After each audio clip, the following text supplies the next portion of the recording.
Shivanshu recording studio बानावर बिशुनगंज।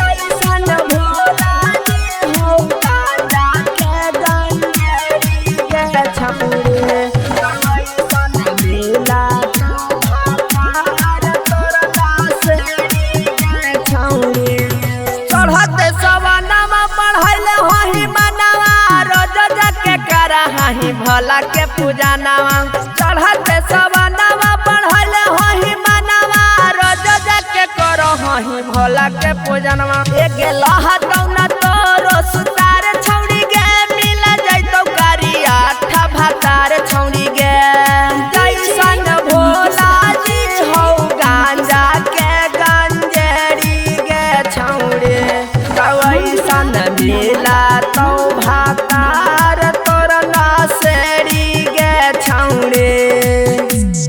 भार सावन कर हही छौड़ी जाला ढारी गे छौड़ी जाला ढारी गे छौड़ी जाला ढारी गे तबो हही छौड़ी तू अभिले कुमारी गे अभिले कुमारी छौड़ी अभिले कुमारी गे कब डलतो गलावा में हार छौड़ी गे तोरा मिलतो करिया ठा भातार छौड़ी गे छमकी छमकी छौड़ी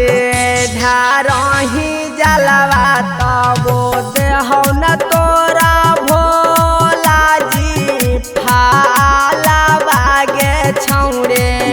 कब डालतौ मालवा इहे गे छौड़ी खोजाही छौड़ा तू गोरका तो मिलतौ सा मरका गे छौड़ी इहे गे छौड़ी खोजाही छौड़ा तू गोरका तो मिलतौ सा मरका गे छौड़ी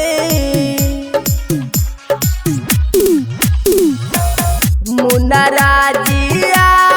दब के मनी है कहनवा ना तो मिल जइतौ पुजारी रहो सनवा गे छौड़ी न तो मिल जइतौ पुजारी रहो सनवा गे छौड़ी किहे गे छौड़ी खोजाही छौड़ा तू गोरका तो मिलतौ सा मरका गे छौड़ी। शिवांशु रिकॉर्डिंग स्टूडियो बानावर बिशुनगंज।